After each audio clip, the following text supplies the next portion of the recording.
siap dan sudah saya tanya juga, sudah saya konfirmasi ketiganya siap untuk menjadi JC, untuk membongkar semua keterlibatan TM dalam semua rentetan peristiwa ini.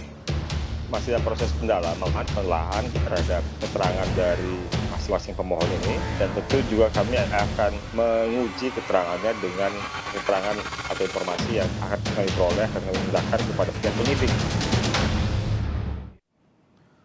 Saudara, Kejati DKI Jakarta menerima surat perintah dimulainya penyidikan tersangka Irjen Teddy Minahasa. Kejati DKI tunjuk 9 jaksa.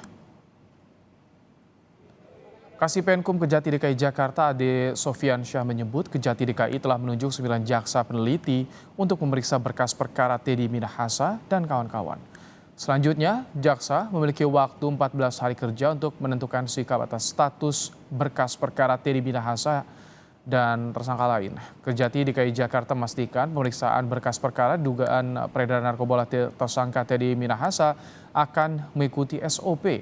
Teddy Minahasa disangkakan melanggar pasal 114 ayat 2, pasal 132 ayat 1, dan pasal 55 Undang-Undang nomor 35 tahun 2009 tentang narkotika.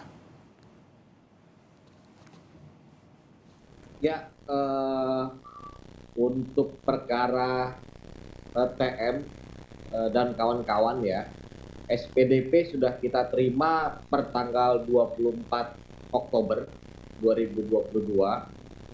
Kemudian dari SPDP tersebut kita juga sudah langsung menyiapkan jaksa P16. Jadi Kejati DKI sudah menyiapkan jaksa P16 itu sebanyak 6 orang untuk melakukan penelitian dan mengecek perkembangan penanganan perkara TM itu sendiri. AKBP Dodi Prawira Negara melayangkan justice kolaborator pada LPSK atau mengajukan. Pihak LPSK mengatakan proses kelayakan pemohon masih didalami dan dianalisis. Nah, ini kita akan lakukan pendalaman. Nanti kalau misalnya sudah bisa kita tetapkan, ya kita akan segera umumkan apakah yang bersangkutan bisa diterima atau ditolak sebagai justice kolaborator. Kalau waktu telahnya normatif itu 1 minggu, tetapi kalau memang belum cukup itu bisa diperpanjang sampai 30 hari kerja. Jadi ini yang perlu kami sampaikan kepada masyarakat.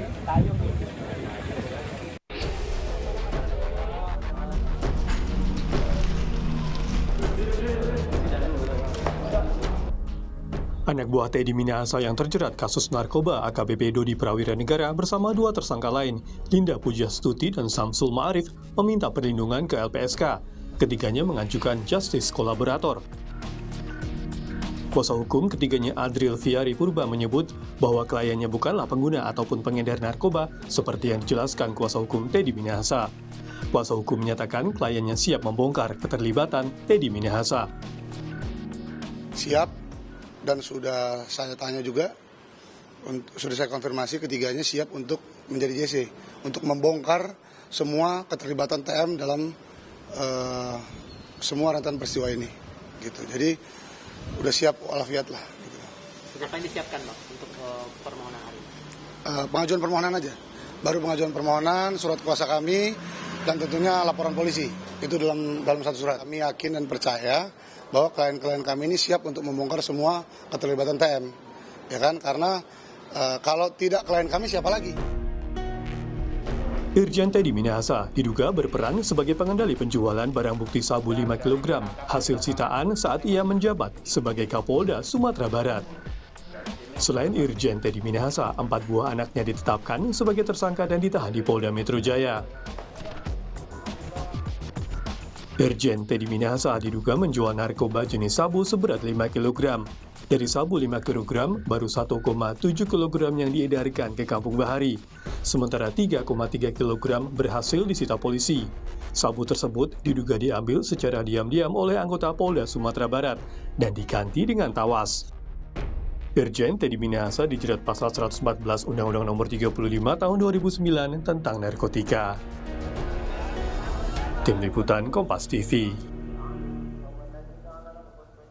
soal pengajuan atau permohonan pengungkap fakta kasus jual beli sabu dari Teddy Minahasa. Kita tersambung dengan Adril Viari Purba, pengacara AKBP Dodi Prawira Negara. Selamat petang, Mas Adril. Selamat petang, Mas Ibrahim. Baik, Mas Adril, jadi bagaimana saat ini prosesnya di pengajuan JC di LPSK? Jadi memang sampai hari ini, alhamdulillah puji Tuhan, tanggal 1 November kemarin, klien kami sudah ditemui oleh pihak LPSK dan sudah dilakukan kegiatan yang namanya assessment ataupun wawancara. Yang kalau bahasa biasa yang kita temukan itu pendalaman atau penelaahan lah. Nah, jadi mencari fakta-fakta, meng-cross check juga bagaimana fakta-fakta yang saya ungkapkan ataupun bukti-bukti yang saya berikan pada saat pertama kali bertemu dengan LPSK tanggal 24 Oktober pada saat pengajuan gitu. Jadi sudah sampai dalam tahap itu gitu. Jadi landasannya apa sih dari Dodi Prawira Negara mengajukan JC ini, Mas Adril? Kalau kita lihat dalam Undang-Undang Nomor 31 Tahun 2014, perubahan atas Undang-Undang Nomor 13 Tahun 2006 juga.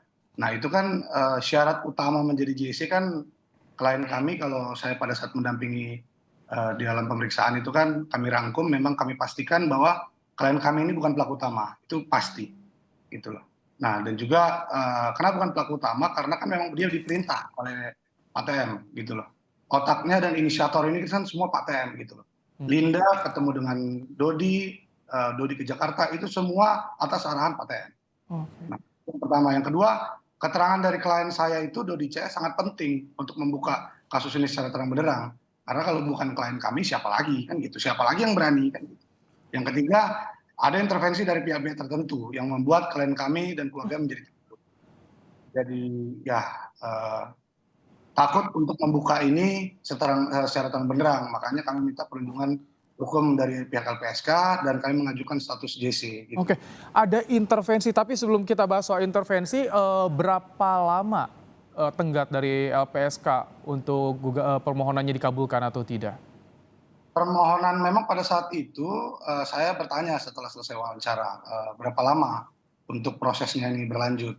Kemudian pihak petugas LPSK, 2 orang itu yang ditugaskan mengatakan bahwa 30 hari, berikan kami waktu 30 hari dari berkas dinyatakan lengkap. Nah, alhamdulillah kemarin katanya memang berkas sudah lengkap gitu. Berkas di pengajuan untuk JC lengkap, tapi di kejaksaan juga masih berjalan ya, artinya ini agak kejar-kejaran juga ya, Mas Adril ya? Ya, memang karena kan pastinya walaupun dalam penyidikan dan limpah tahap 1 sudah dilakukan, tapi kan untuk LPSK ini kan sendiri, Mas. Kami melengkapi berkas seperti contohnya secara formil berupa identitas pemohon, keterangan dari para klien saya, kronologis cerita dari awal sampai akhir ketika saya mendampingi BAP, terus juga bahan-bahan seperti apa bentuk intervensi, semua sudah saya serahkan kepada pihak LPSK. Baik, intervensi seperti apa sih yang dialami oleh Dodi Prawira Negara dan 2 tersangka lainnya, Mas Adril? Memang saya tidak bisa secara gamblang dulu menceritakan apa bentuk intervensi. Namun yang diungkapkan oleh keluarga klien saya, berikut juga klien saya, memang bentuknya itu seperti membujuk. Ada pula yang bersifat intervensi baik kepada klien saya maupun keluarganya. Nah, salah satunya saya bocorkan ya, mengganti penasihat hukum dari AKBP Dodi. Ada memang ada pihak yang meminta untuk saya ini diganti, ada. Siapa? Dari mana itu, Mas Adril? Nah, saya belum bisa ungkapkan sekarang, namun nanti ketika prosesnya berjalan, ketika juga sudah ada keputusan dari pihak LPSK untuk menyetujui ataupun bagaimana, nanti saya pasti ungkapkan. Jadi intervensinya itu tidak hanya kepada Dodi Prawira Negara, tapi juga ke keluarga, seperti itu? Bahkan kepada keluarganya, betul. Karena ada pihak-pihak tertentu yang nggak ingin perkara ini dibuka seterang benderang gitu loh. Ada pihak-pihak tertentu. Namun untuk siapa dan kepada siapa atau lebih dalamnya nanti saya akan ungkapkan mungkin setelah ini atau nanti di pengadilan. Oke, tapi tadi soal intervensi kepada keluarga juga sudah disampaikan ke LPSK atau bagaimana? Dipertemukan keluarga dengan LPSK? Belum sampai di situ. Namun memang LPSK sendiri katanya setelah ini ingin mewawancarai penyidik yang memeriksa klien-klien saya karena mungkin mau mencari fakta ataupun mendalami perkara ini lebih lanjut, gitu loh. Kalau ini bicara di kasus ini kan ada psikohierarki juga nih. Tak hanya intervensi, apakah ada juga ancaman-ancaman kepada Dodi Prawiranegara dan tersangka lainnya? Nah, kalau mengenai psikohierarki dan psikopolitis, seperti yang saya ungkapkan sebelumnya, memang saya menilai dalam kasus ini itu pernyataan daripada Pak Menko Polhukam, Bapak Mahfud MD, itu tetap relevan terhadap kasus ini. Karena secara psikohierarki, karena TM itu kan masih menjadi pimpinan klien saya secara kepangkatan. Beliau Irjen, klien saya, walaupun memang tidak lagi Kapolda Sumbar dan Kapolres Bukit Tinggi. Namun secara psikohierarki, seperti saya kutip pernyataan dari Pak Menko Polhukam, itu secara hierarki memang beliau masih menjadi atasannya sampai hari ini. Dan beliau, Pak TM masih jenderal aktif bintang 2. Gitu loh. Jadi klien saya pastinya tidak leluasa untuk membuka perkara ini secara terang benderang kalau tidak dilindungi LPSK dan kalau tidak ditetapkan sebagai status justice. Pasti dia takut, pasti takut. Bahkan keluarganya pun ada kalimat yang saya sangat membuat saya sangat kasihan kepada klien saya. Bahkan dia makan pun itu takut sekali karena kata klien saya takut diracun atau segala macam ya. Itu mungkin memang dugaan, namun karena ketakutan dan tekanan itulah. Langkahnya dari kuasa hukum bagaimana Mas Adriel? Sambil menunggu keputusan LPSK, langkah saat ini bagaimana dari kuasa hukum untuk mengawasi Dodi Prawiranegara dan tersangka lainnya tentu? Ya, makanya saya juga menginginkan memang pejabat-pejabat di negeri ini tolonglah perkara ini mendapatkan perhatian khusus dari semua pejabat-pejabat negeri. Karena Pak TM kan sekarang masih berstatus aktif bintang 2 gitu ya. Yang mana klien saya secara kepangkatan memang dia adalah pimpinannya Pak TM dan bawahannya adalah Pak Dodi. Jadi maksud saya kalau boleh apa hal-hal dalam hukum kita yang bisa mengatur mengenai itu gitu. Karena kan klien saya pasti tidak akan leluasa untuk membuka kasus ini secara terang benderang. Bahkan dalam beberapa minggu kemarin aja sudah ada intervensi. Gitu loh. Itu kan nggak main-main berarti. Baik. Itu yang jadi sorotan dari kuasa hukum ya. Ya. Apakah ada kemungkinan perlindungan sebagai JC darurat sejauh ini yang diupayakan kuasa hukum? Kalau seperti itu tadi kejadiannya?